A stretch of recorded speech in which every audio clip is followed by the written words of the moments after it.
Going live in 5, 4, 3, 2, 1. And good evening, and welcome to Google Hangout for tonight, uh, August the 7th.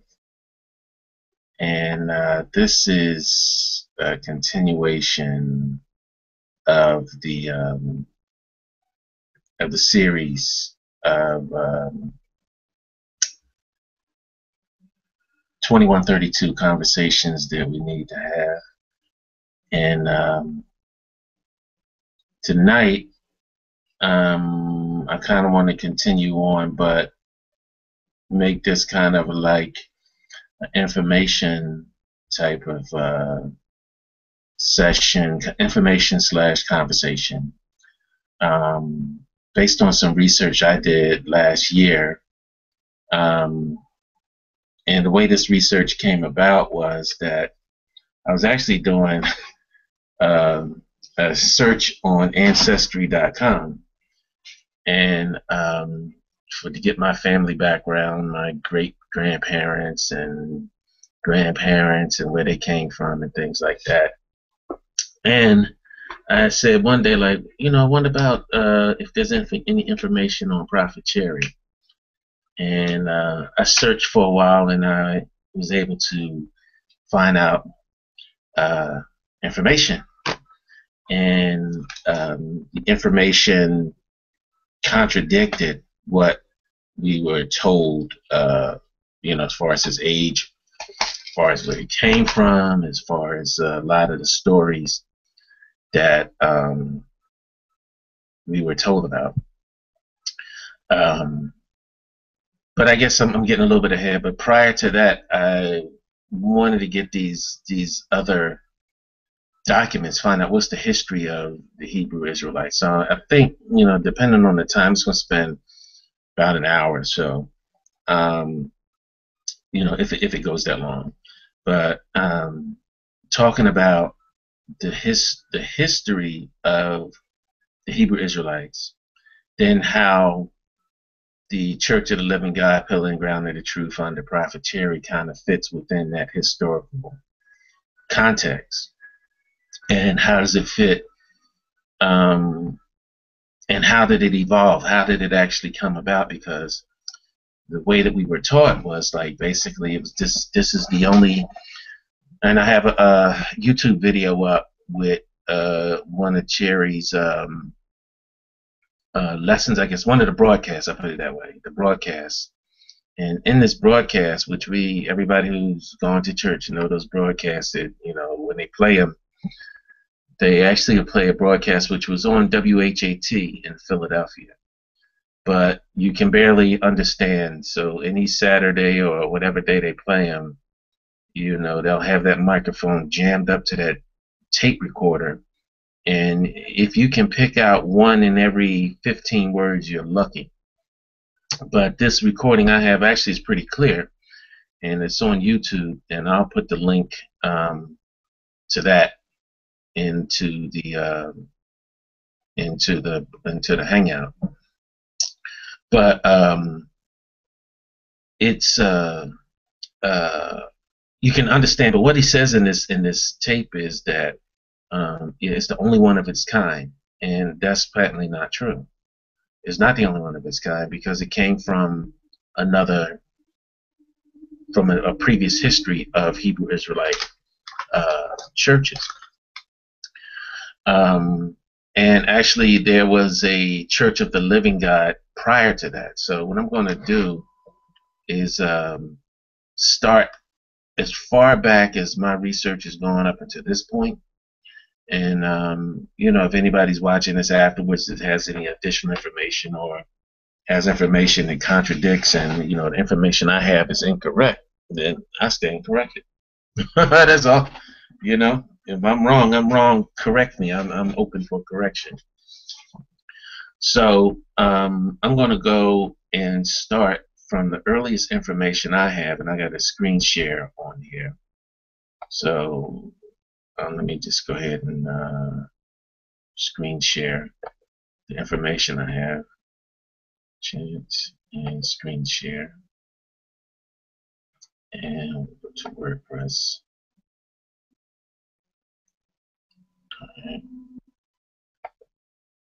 All right, can you see that, Anastasia? Yes. Okay, yeah. All right, so the first thing I found out was called Poor Pilgrim's Work, and this was by William Christian. And William Christian was a Mason, and he wrote this book. And at the time, it actually is a pamphlet, and I found this pamphlet in like the National Archives, and this is on my blog site. And this is like the earliest document of at the time in the late 1800s when he wrote this. This is like 1860. May have been after that. I don't get the dates on it. The dates are on here that he created this pamphlet. But like this was one of the first documents of black folks in the time of in this particular time making a break away from Christianity. So what was happening is that there was groups of black folks that were unsatisfied with the Christian method.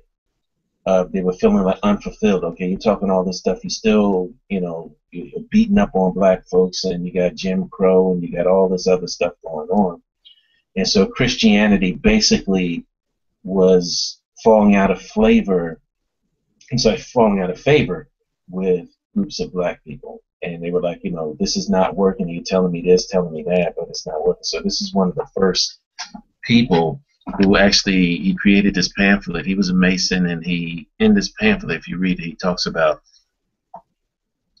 kind of sort of making that transition from Christianity into becoming the original, identifying with the original people, the Old Testament people, the Jews, the Hebrew Israelites, the ancient Hebrew Israelites, well, at the time they didn't call them Jews, but as we know it in modern time, the black people as black Jews. This is one of the first people that started talking about that, and this is in the late 1800s. The next person that comes along on the scene, as far as the Hebrew Israelites, is William Saunders Crowdy, Prophet Crowdy. Now this was 18. Let me get the date on here. I have a bio about him. Let me see, it's 18. He was not retired, closed.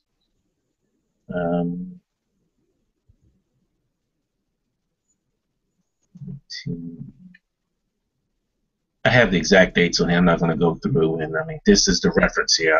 I'll leave my blog thing, but this was the first person that actually said that he was identified specifically outside of the Christian aspect.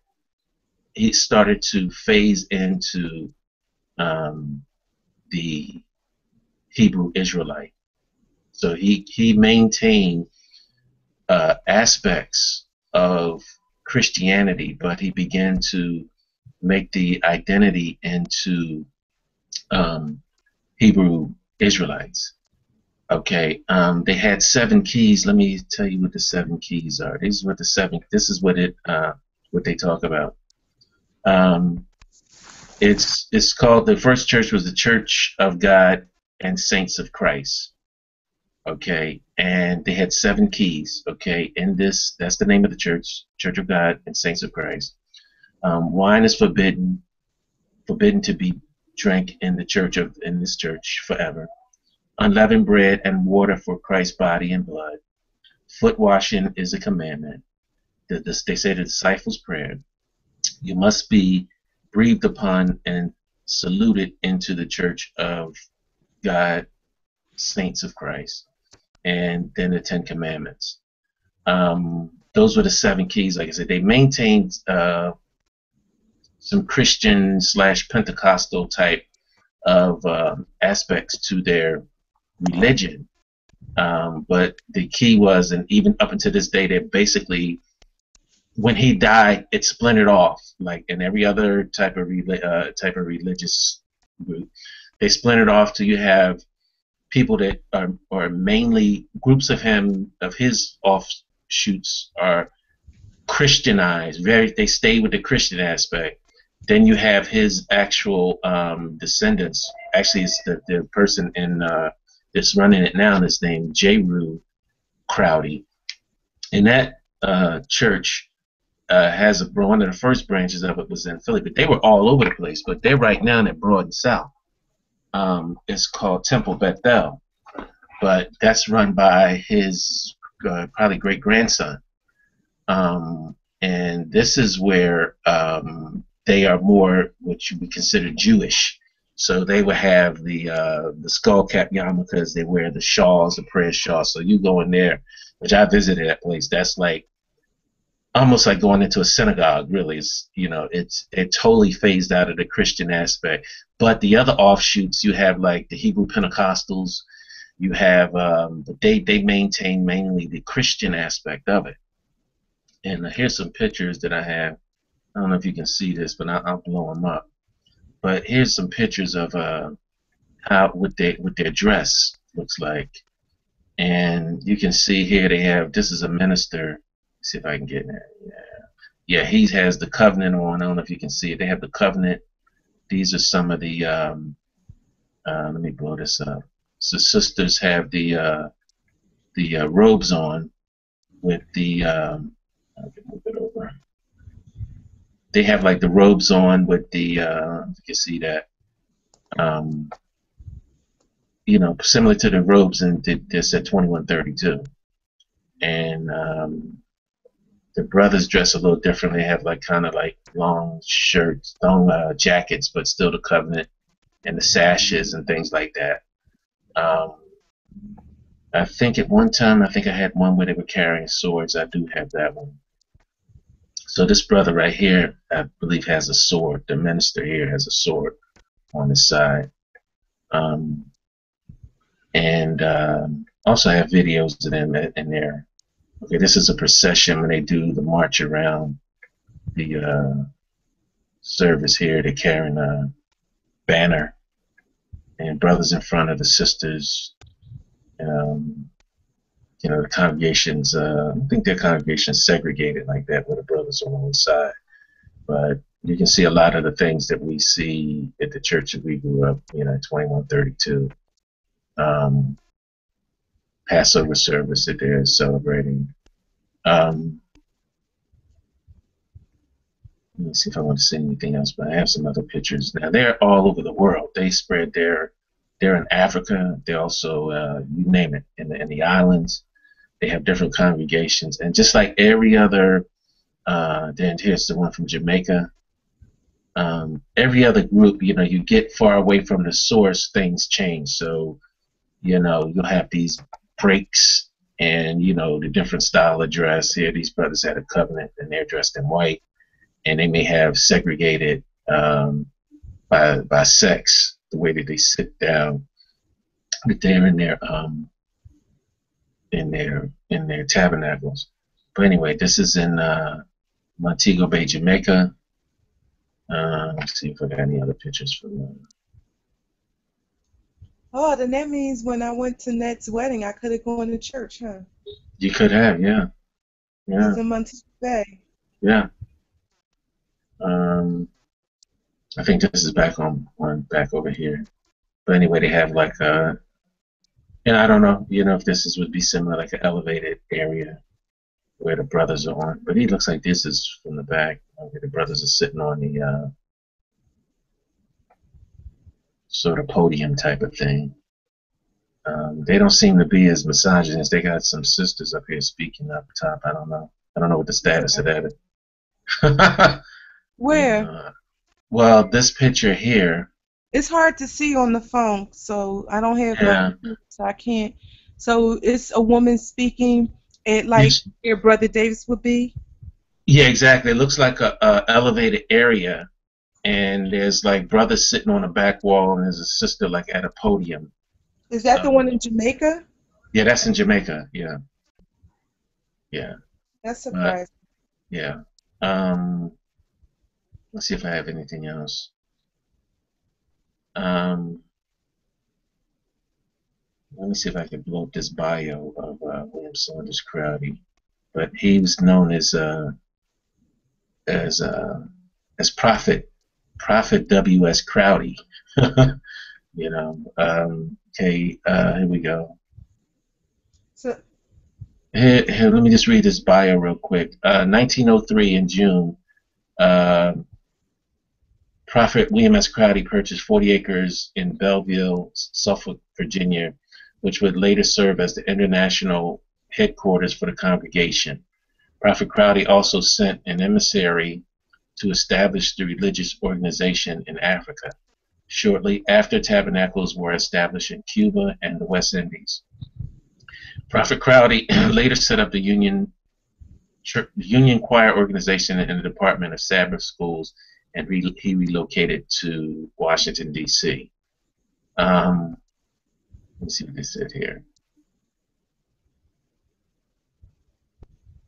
Okay.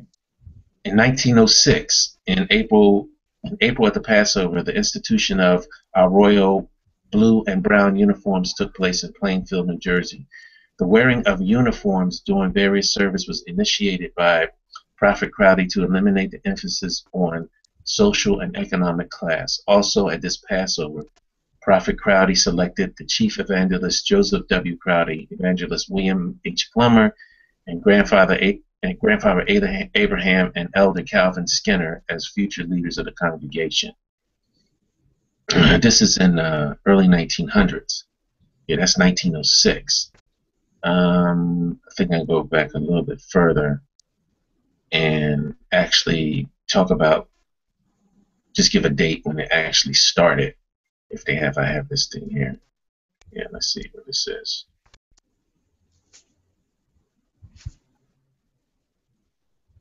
Yeah.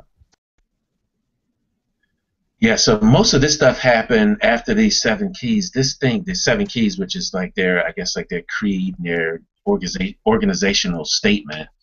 Um, they, this is the late 1800s. It's not 1875. It's more like 1890. Here we go. Let's see if I can get it here.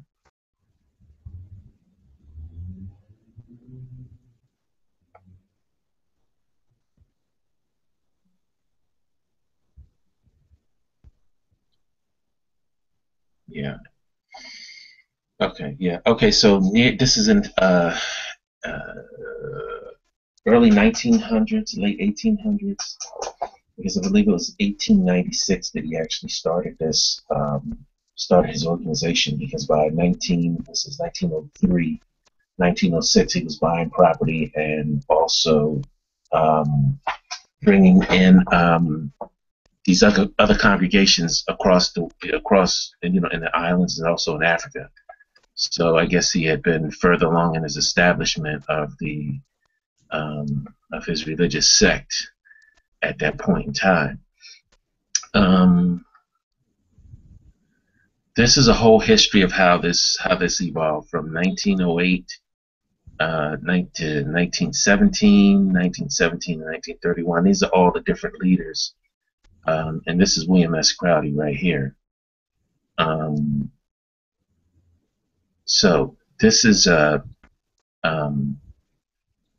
person who, according to my research, is the most influential person as far as establishing the Hebrew Israelites making the transition out of Christianity, beginning the transition out of Christianity into black folks identifying with being Hebrew Israelites.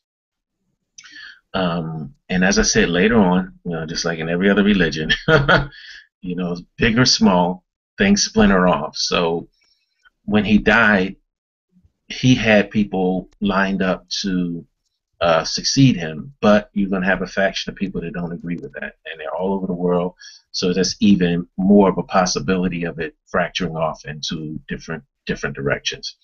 So you have what is now like Hebrew Pentecostal, or they're affiliated with, they're not even associated, but they're related to his movement, to what he started. But a faction decided, no, we're more Christian. And then you have the ones now, which is they have a large, that's the land that he bought in Virginia. They still have that land, and they've expanded it to include schools and a synagogue and you name it. It's a complex. It's a place where they have continued on with their what he started, and just moved more towards the Hebrew Israelite thing. And but it is more towards which we would consider, if you went to it and I went to it, I would consider it to be Jewish. You know, as in like with the shawls and the yarmulkes or whatever that they wear on the back of their head, yarmulkes, and the so it looks more like that now. And they still have, like I said, still at Broaden South. And go ahead. Do you have a picture of the complex down in Virginia? Mm-hmm. I can pull it up. Yeah, I have it. Let me just do a search here and find it. Prophet Crowdy. At one point, that was like part of the blog. It is, but I think I put it there. I don't know. I think if it might be faster if I do it this way, because I don't actually recall that. Let's see if it may be easier just to search it this way.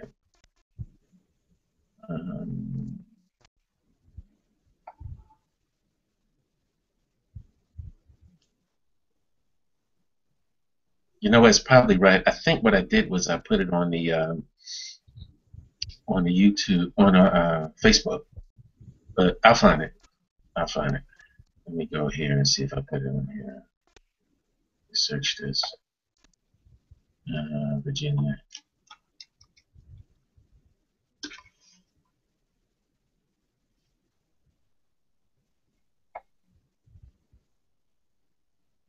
Yeah, I don't have it, but I'll put the link afterwards. But they're continuing to build that as we speak. When I said Church of God, Church of God.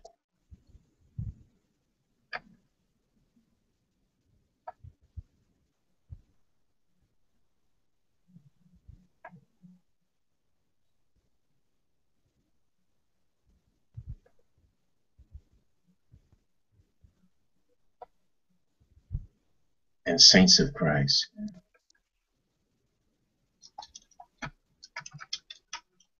There we go. Yeah, here it is.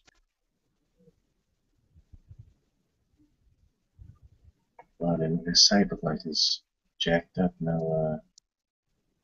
Well, maybe that's just the background. That's the index. Yeah, this is the. Here it is, right here. I don't know if you can see it, but here's the see it. Yeah. Can you see the link? This is the complex right here, and they're built on that. Let me go to the main menu and see if they have a bigger picture.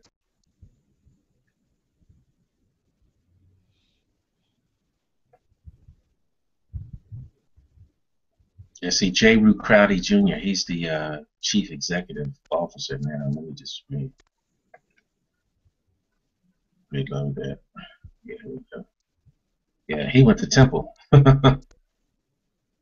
Yeah, to your alma mater, babe. Yeah. Yeah. Was he dressed like Aaron, like then? Yeah, he's just like Jeremiah. Stuck up in my bones, like Jeremiah. I done a song with that one.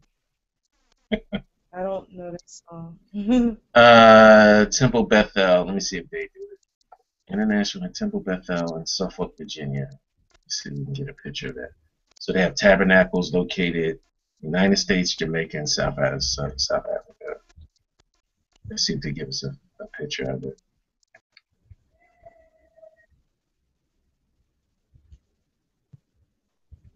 Yeah, they don't have it. I don't see a picture of it on the. But there's a picture right there on the. It's small, but you can see it. And remember we talked to the When we talked to the brother down on South Street Bag, the guy said they had expanded it. Yeah. Let me see if they have it on their Facebook page. Okay, here's they have a Facebook page. And see what they have. They have a Facebook page. Yeah, of course they do. I don't see how they can have a Facebook page. They shouldn't be having pictures. They don't follow that. I mean, I'm just saying. I'm just putting it out there. Who does follow that? I don't know anybody. I don't know what any other. Here it is right here. I don't know any other religious group that follows that.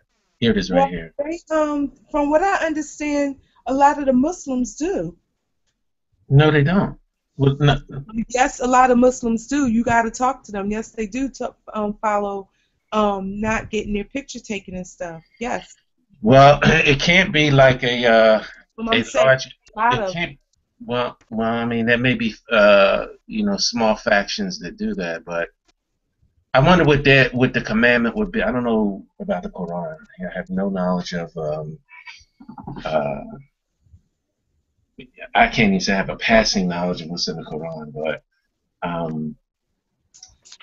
that precept.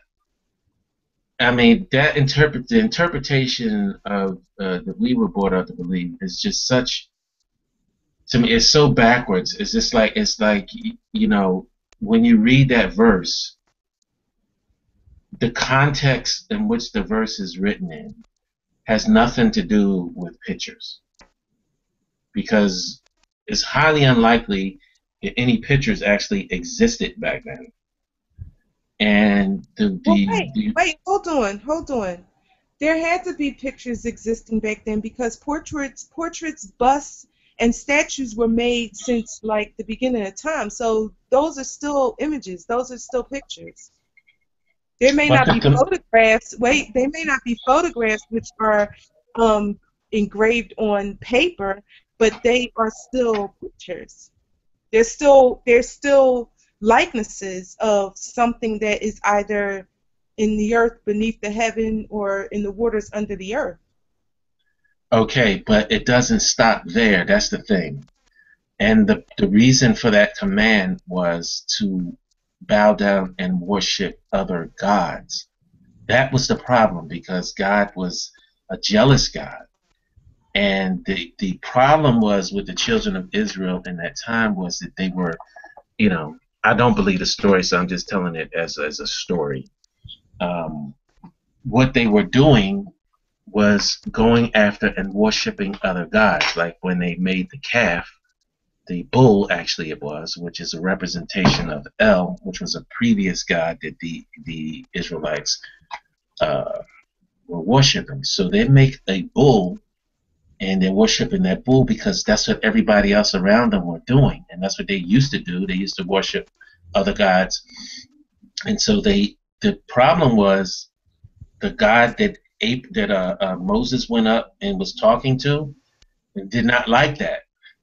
So that's where the commandment comes in, not to worship these idols and images as though they were gods, because the God that Moses was talking to in the cloud in the mountain or in Mount Sinai, it wasn't having any of that. So that's where the commandment comes from. It has nothing to do with taking pictures.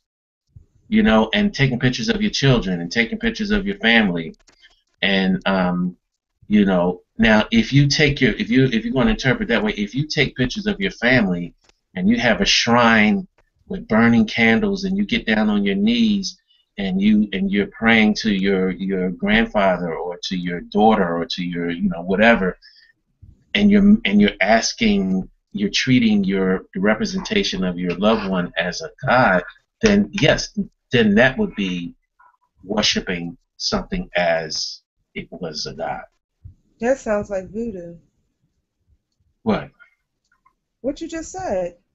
Well, we have pictures, but that has nothing to do with worship, with idol worship.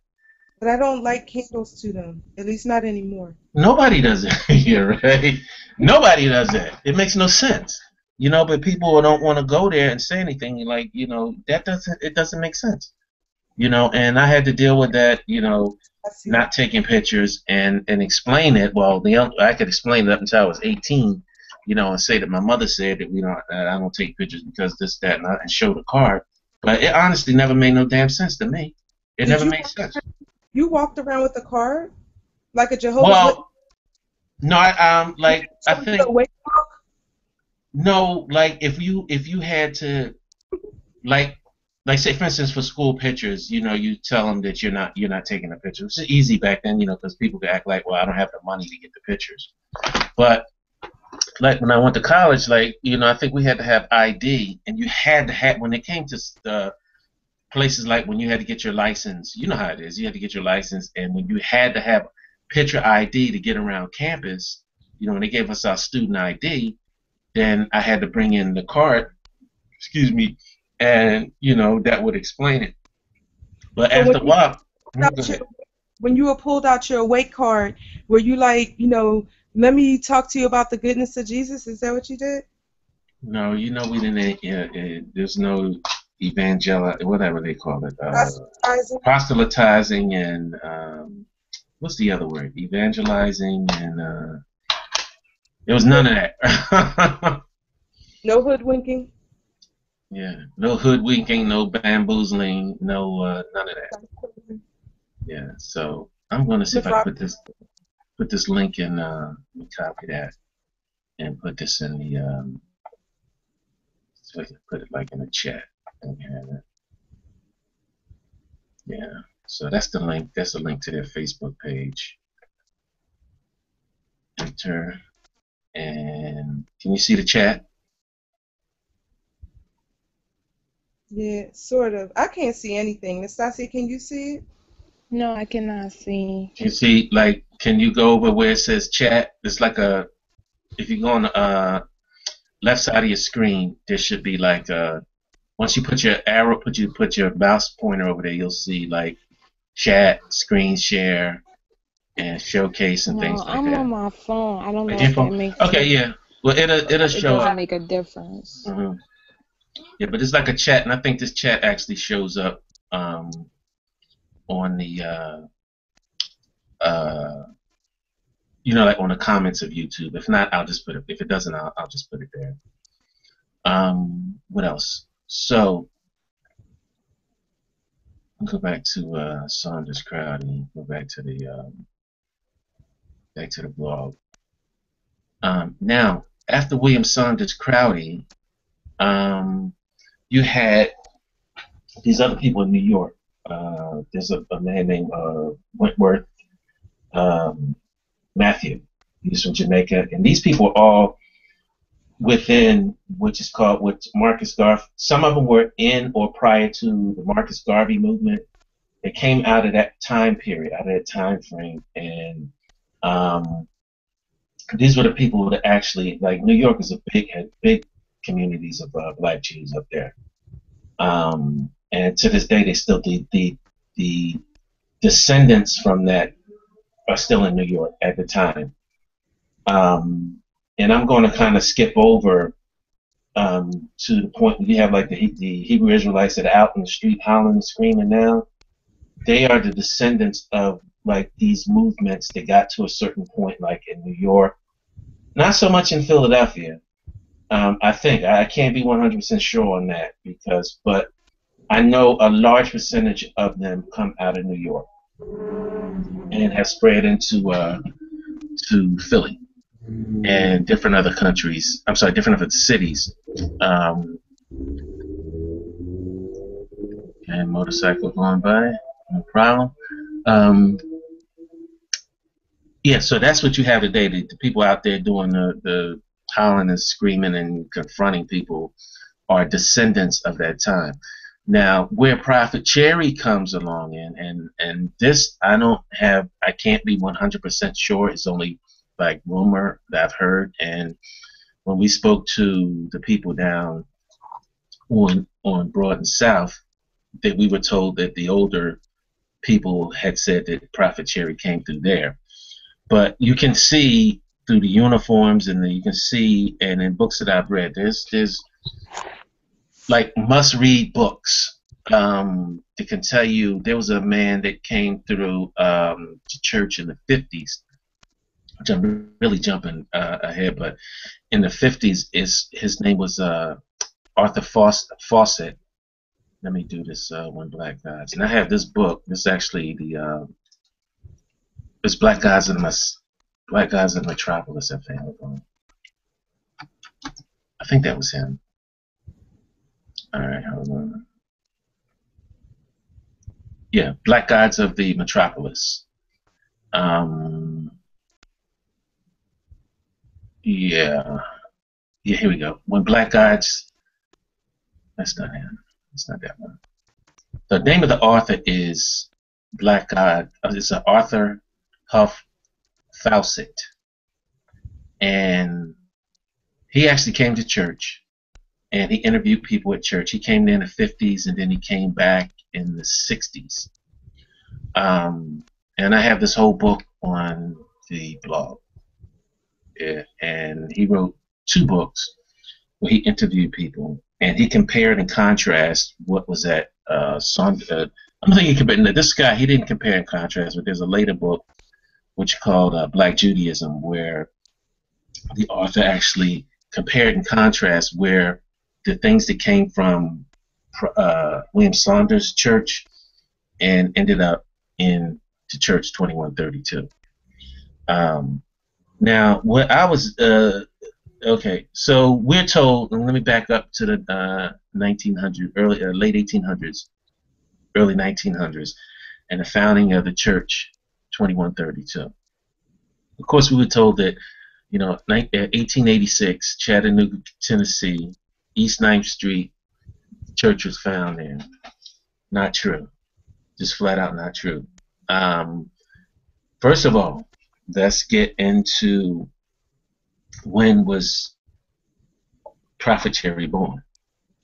Now, when I was doing that search, as I talked about before, when I went to do the search on Ancestry.com, I found it. Okay, I found the census for 1920, 1940, and actually I found, let me just do census, I'll tell you what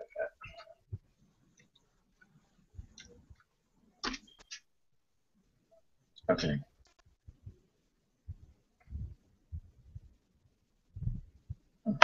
That's not on my site. Let's do a search here.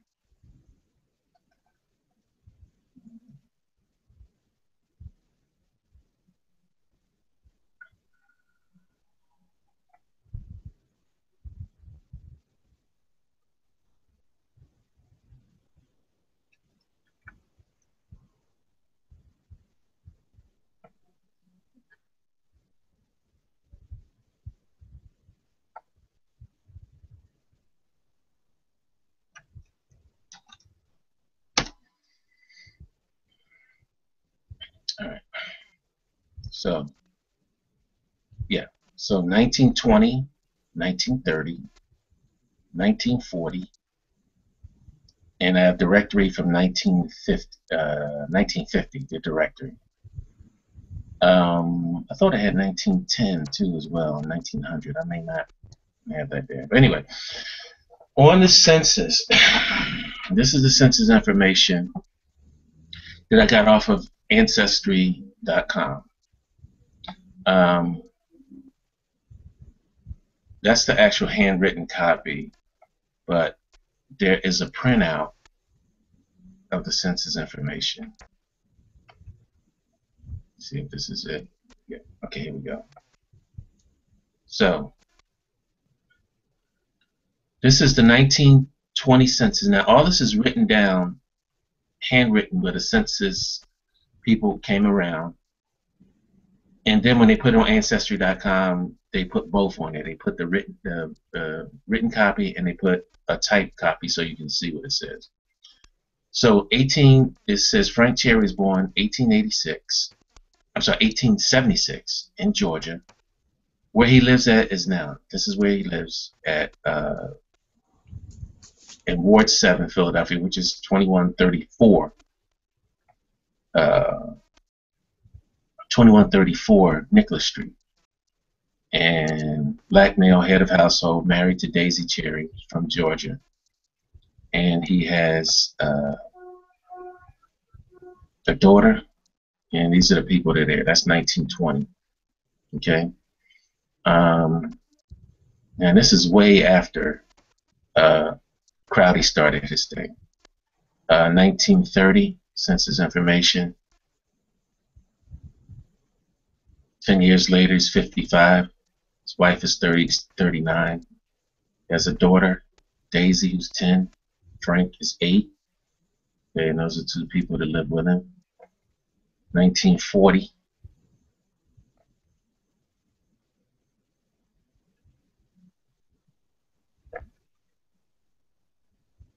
All right, 1940.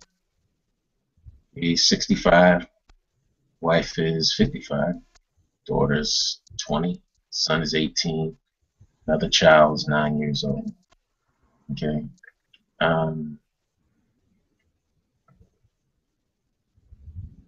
Now, what's the problem with this information here?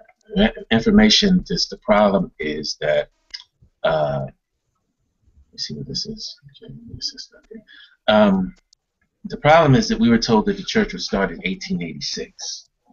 Okay, which would mean he would be 11 years old, 10, 11 years old at that particular time. And that the church was started in Chattanooga, Tennessee. So he would have to be in Chattanooga at 10, 11 years old on East 9th Street starting a church. I don't believe it. It doesn't sound credible to me at all. And this is census information. When they come around to the houses, they ask people this information. And, now we don't think, some people don't think twice about, lying to the government. They don't, some people care, some people don't. But surely back at that time, that you're not coming, you can't lie to the census people. So what reason would you have to lie to them to tell them that you were born in a specific time that you weren't born in? That you were born in 1875, 1876, when you're actually not born then. So that set off red flags for me. It's like, okay, well, if it's almost like if one thing is wrong, it's like a house of cards. You pull one card out, the whole house of cards, the whole thing falls. Because, okay, that means 1886. Like I said, it's not believable at 11 years old that this stuff happened. He was in Georgia at this particular time. And I do have the, which I don't know if I have it on this site, but I'm gonna get it. Which the information I found as far as before when he grew up, I'm not 100% sure. I have Frank Cherry in Georgia, and his father and mother, but I am not 100% sure on that. At the time of around 1875, 1876, there was a Frank Cherry. Father's name was Doc Cherry, and but I can't be 100% sure that was him. So,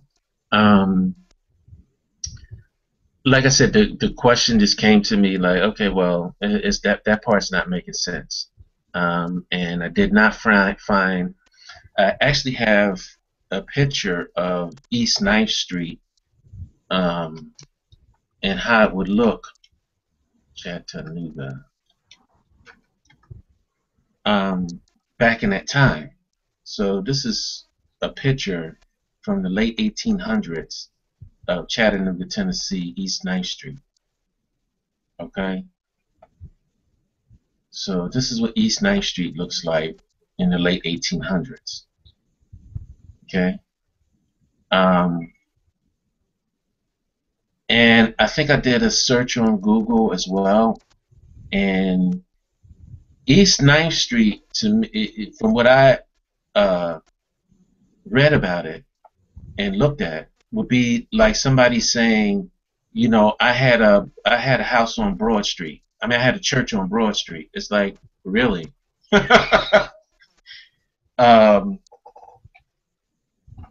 Where? It's like Broad Street is like all of Philly. So, okay, yeah, East 9th Street, sure, okay, there was no record of it in Tennessee in any time. I did find a Frank Cherry there, but that Frank Cherry is married to somebody else and worked in a hotel, and he was white, so it wasn't him. Um,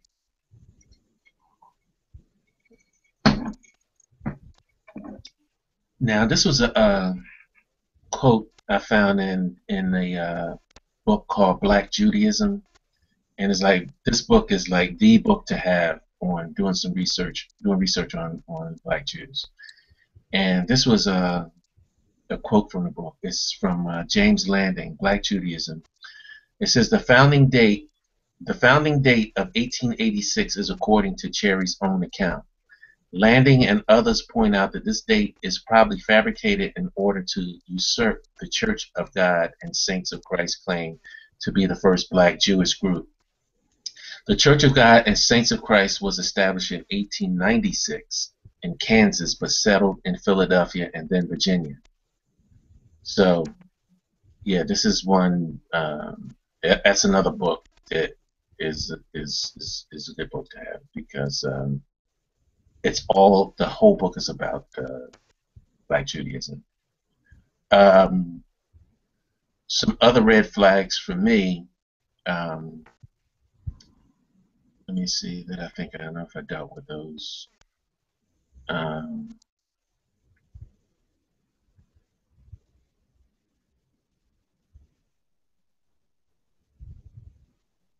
Yeah, here we go. Black Judaism in Philadelphia. Now I have this book. I printed out pages in this book because this deals specifically with the church. Black Judaism in Philadelphia, and talks about Prophet Cherry. But doesn't that book also only copy what Fawcett said about Prophet? Like, No, there's no not this one. Yeah, not this one. Most of the references you find online, they all refer back to Fawcett. But they're all the same thing, right? Isn't it? They all did the same. They do the same thing. The 1886 and Chattanooga, Tennessee, and they all get the only information from that book. But this book does not do that. You know, this book doesn't even deal with that visit that he came to the church and he got the information about, because in the book by Arthur Fawcett, he walks you through the whole service. Because he came like 2 or 3 times, and he said, so he came in, so he tells, okay, we beat the drum 3 times, they turned to the west, they said, how was it, all hell flag, Jesus, all hell flag. Yeah, he walked you through every time they do everything they did. We beat the drum 3 times. They had the service. They had rattles and this, because I think at the time they didn't even have piano there. They weren't playing the piano in church. So, so these times that he came was in the 50s again. Okay, so they had all of this stuff going on at that particular time, and I just had a thought, but I forgot about it. But also, we are brought up to believe that and nobody told us until recently, and tell me recently, that the church wasn't always there. It was at different locations before it actually got there. And I mean, I said that was just conveniently left out of the stories that they tell. But yeah, it was at different locations, and it was on Montgomery Avenue. It was at somebody's house at first, but I know that according to when they bought 2132, that was in the 1950s. Actually, it was 1951 where they actually got the deed to that church. So that's a long time from starting the church in the early 1900s. We're supposed to say that it was started in the late 1800s. So 50 years later, you just get in the building. Another red flag to me. Didn't make any sense. Well, wait a minute. If it started in 1886 in Chattanooga, then it's not the same thing as like not having a building all along. I mean, you figure once he came up here, then you go from place to place until you can settle on something. And also, you had to remember he bought that building from a white man, and at a time when black men were not really always able to buy property. So that's not really I don't think that is any knock against, Prophet about that, because, they, at the time that he was probably trying to get buildings or whatever, nobody would probably sell to him because, what's the point in selling to the people down there when you can continually have them charge for paying you rent, and you running like, being a slumlord, you know? Well, okay. Then I mean, in even 1903, listen, hold on, hear me out. And that would be totally refuted because at that particular time, William Saunders Crowdy had churches all over the world. he He had did, land in Virginia in 1903 and 1906, and but they had the building down. Go ahead. I'm sorry. I don't mean to cut you off, but you know, W.E.B. Du Bois said, the rise of a few was no way justified by the basically, is paraphrasing, by trotting down on the many, is that doesn't justify it, the rise of a few. So okay, Crowdy was able to buy property, but for the most part, black men were not able to do that kind of thing. So yes, Crowdy and his church followers put up their money and they were able to get property. However they did it, they probably did it like Enon did for what you call it did for Enon, right? But all I'm saying is you can't really, I don't think that that is an adequate representation of why the church was not bought until the 50s. You know, because I mean, like we know that the church, the building that the church is housed in used to be an auto garage, a mechanic's garage, and they did whatever they did and they hooked it up and now it's a church. But I don't think that that's an adequate depiction of why the church wasn't bought until a certain time. That's all. I mean, just like, Well, I mean, it could be the case, what you said, but I don't believe it to be the case. The reason it was bought in the 50s, I don't know, but it's public record that it was bought in the 50s. My well, issue with it, let me make this point. My issue with it is that um, if you have a church that started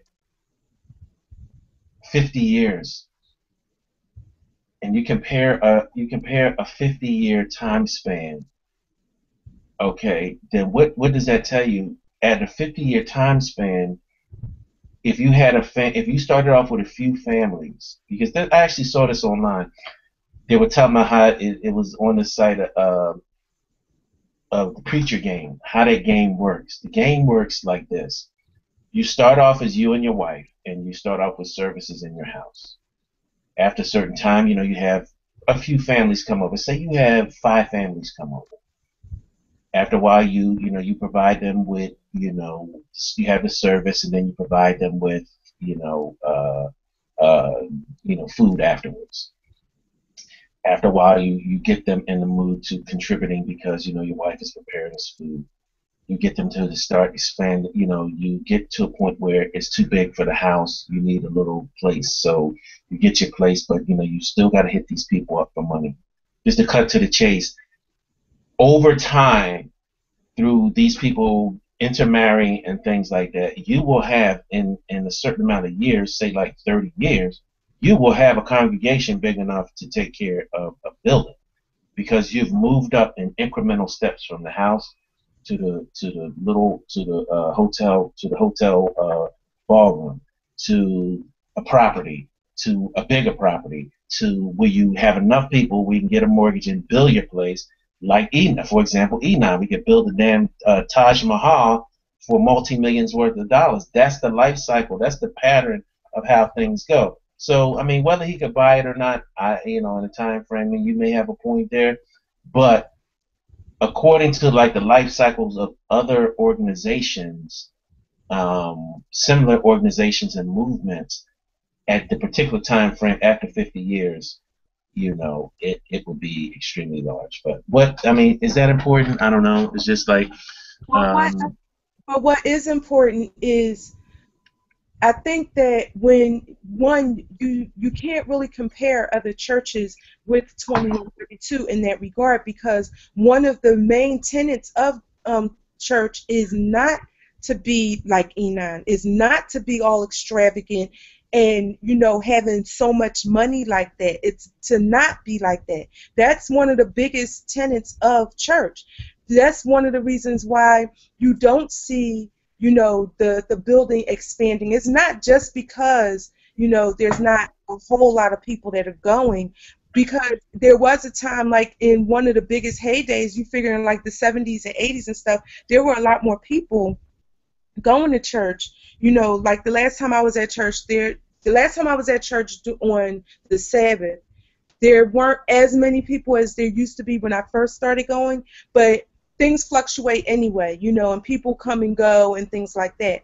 But I don't think that you can compare and contrast with other churches, because the goal of those churches is to become big. The goal of Crowdy's church was to, to spread the gospel throughout the world and to be all over the place.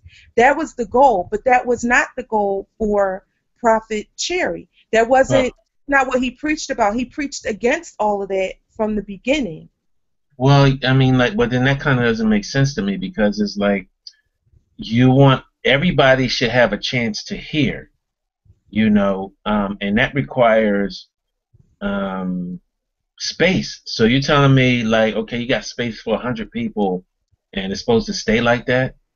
It got bigger from the point where it started in somebody's in his house, and then got to a store, and then to this place there. So I'm kind of not agreeing with you on how that should be, because you have all these families and things like that who start intermarrying. Once these families that you have, because there's a limited amount of families there. You can actually go kind of do a forensic study and go back and find out probably it was, he had started out with 5 to 10 families, and then they're all related because everybody down there is related. So it's like, but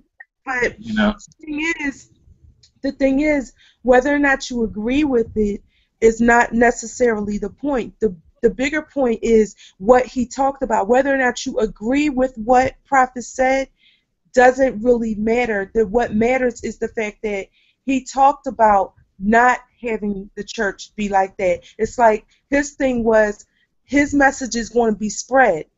They say that all the time. Like, Prophet said he got all the help he needs. His message is going to spread regardless of whether or not he has 10 churches throughout the world that have 1 million congregants in each one. His message is going to spread. And the thing is, regardless of your belief in it, you see that now where you have people who are part of the Hebrew Israelite movement in other states that, like, I've run across people even at Temple that are from, and we're not in a religion class, we're just in one of our AirFam studies classes, and they say they see my star, they notice how I dress, and the same things that you hear all the time. And one of the first things they ask me is, what church do you go to? And as soon as I say, the Church of the Living God, Pillar Ground of Truth, they say, oh, Prophet Cherry. So these are people not from Philadelphia. So that's just the point that I was making, is that you can't compare. I understand what you're saying about, basically, if you're going to tell the history, talk about how the church wasn't always there. Talk about how the church started in, the living room of someone's home, just like a lot of churches do. Let's talk about those things. But you can't put it in the light it should have been, it should have been on this major campus at this point. I'm not saying it actually should have been. I guess let me clarify. Compared to, if you have a comparison, and one says he starts at 1886, the other one starts 1896. And it started by 2 black men. Okay, why isn't there not parity? Why isn't it? What is the reason that they're not on par? And why isn't it that when these historians go back and read, they find a treasure trove of information for, say, William S. Crowdy, and find nothing from Cherry until the early 1900s. Well, I mean, can I just say this? You know, just to keep things basically on an even keel. If you listen to, say, Prophet's tapes, right? Yeah. And what it is that he talks about, you know, is basically about like a certain type of modesty when it comes to having a church and being in a church. There's a certain modicum of modesty about it. So it's to not puff yourself up, because puffing yourself up will also entail you elevating yourself. So there was a certain modicum of modesty. There was not, like, I have not heard nary a tape that wherein he called himself a prophet.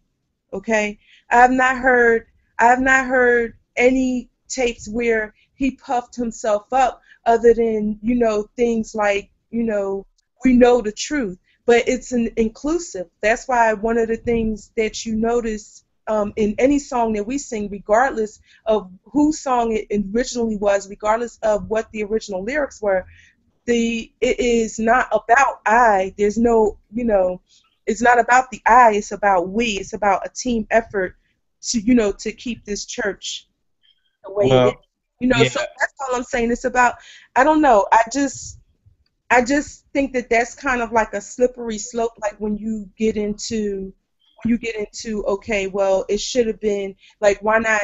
Why can't it be on par with another church? Because one, just like every person is different, every church is going to be different. I mean, you figure Enon took a long time to get from that little church on Coulter Street to the massive complex that they have now, but that was a concerted effort among its congregants, and, you know, loans from the bank and stuff. You know what I mean? All right, now understand this, that when I say on par, I'm not talking about necessarily being flamboyant or building a Taj Mahal like complex. I'm talking about a movement in its life cycle. You know what I mean? I'm talking about a movement. When you look at other movements, what happens is you can track the development of a movement. And what this is called, and here's another thing, a term I'm going to bring in: the groups that were going on at the time, Christian as well as Black Jews, was millennialism. Which, here, I'm going to read what that is, and then I'll just give a quick comparison of how things went. Okay.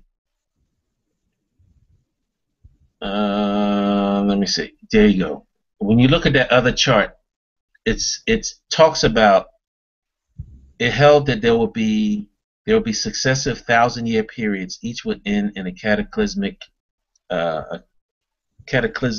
of heresy and destruction upon the final destruction of evil and of the spirit of evil by a triumphant king of peace at the end of the final millennial age. So when you look at that white chart, the white chart that has like, okay, such and such, these things happen, you know, I think I have it. The white chart.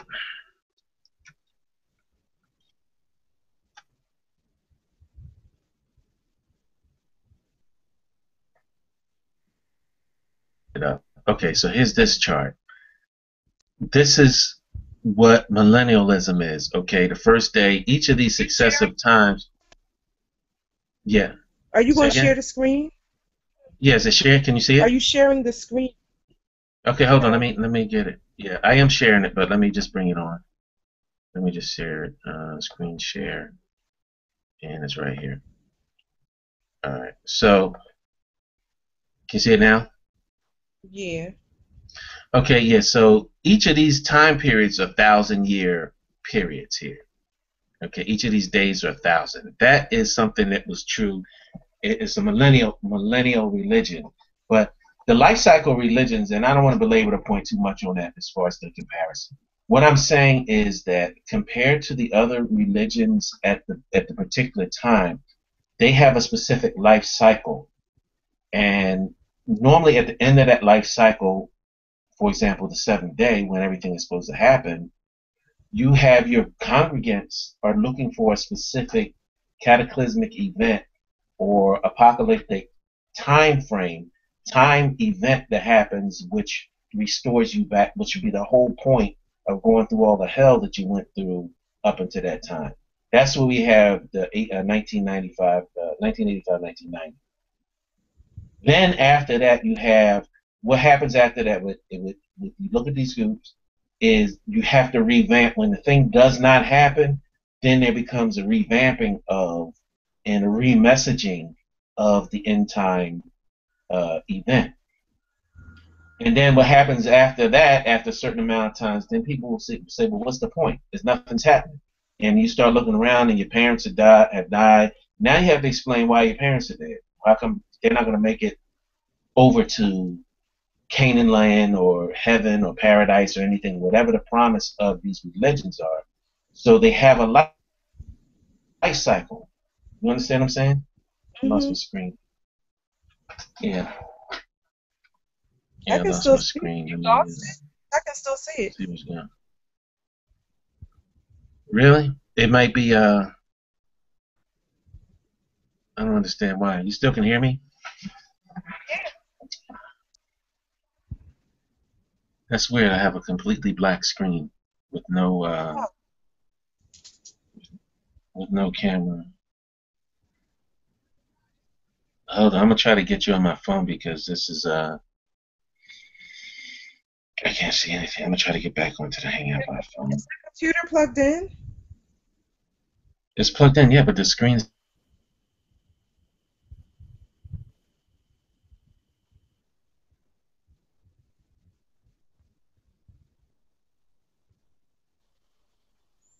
What happened? He had to probably disconnect and reconnect on the phone. I could still just see his computer screen. Well, not anymore. Oh, yes, I can. Yeah, me It's too. still live. Yeah, I don't know. I don't know what happened. Did you understand what he was saying about did you hear what he was saying about prophet and of course when the church was formed and things like that?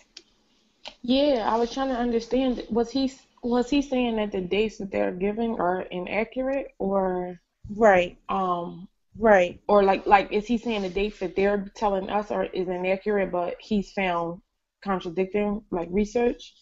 Yeah. So Okay.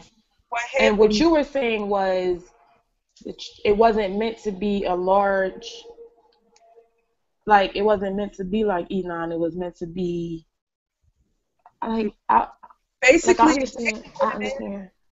basically exactly what it is what it was meant to be, where everybody still comes to that church. Like it was the way it is described, as far as when they talk about prophet and they talk about the different things that he has said, it is portrayed like, okay, you're not supposed to change anything, so you keep the church the way it is. So yeah, you make repairs on the church and things like that, but we're not supposed to, like how they bought. Remember the other church that was up the street, and how they bought it and then they tore it down to, I guess, expand the parking lot. I'm not sure what's going on with that, Mhm. but it would be like, you're not supposed to create an Enon, so it wouldn't be you buy that land so that you can expand the church, and make it bigger. It was never supposed to be like that. So, you know, So I mean, I guess so at some he's point saying we could have added on things. Like at some point, it wouldn't be changing the church to say add on a school or add on, say, take like a the, sinner right, like those houses that were across the street, like take all of those houses and put them together and make it, say, an old folks home or a for. sinner. Like they could have like made something that functioned the way the house functions. You know what I mean? Like Exactly. somewhere to go to have dinners and birthday parties and Well, for that's people. the whole point. exactly. That's the whole point. So like all those houses that were across the street that are gone now, but all those houses that were across the street could have maybe been bought in a group and made into, sort of like an apartment complex where it's like, so you have the apartments on top and the bottom of it be exactly what you say, a center for meetings and for church meetings and church any type of church functions and birthday parties and all kind of things like that. Yeah. So it's like that kind of thing may not have been against what Prophet said, but deliberately making the church bigger and having having like these building funds and stuff like that to make the church bigger, it seems like was against what he was talking about because it wasn't about all that extravagance like how at Enon and stuff like that. I mean, they have TV screens all over the place so that they can broadcast. They broadcast.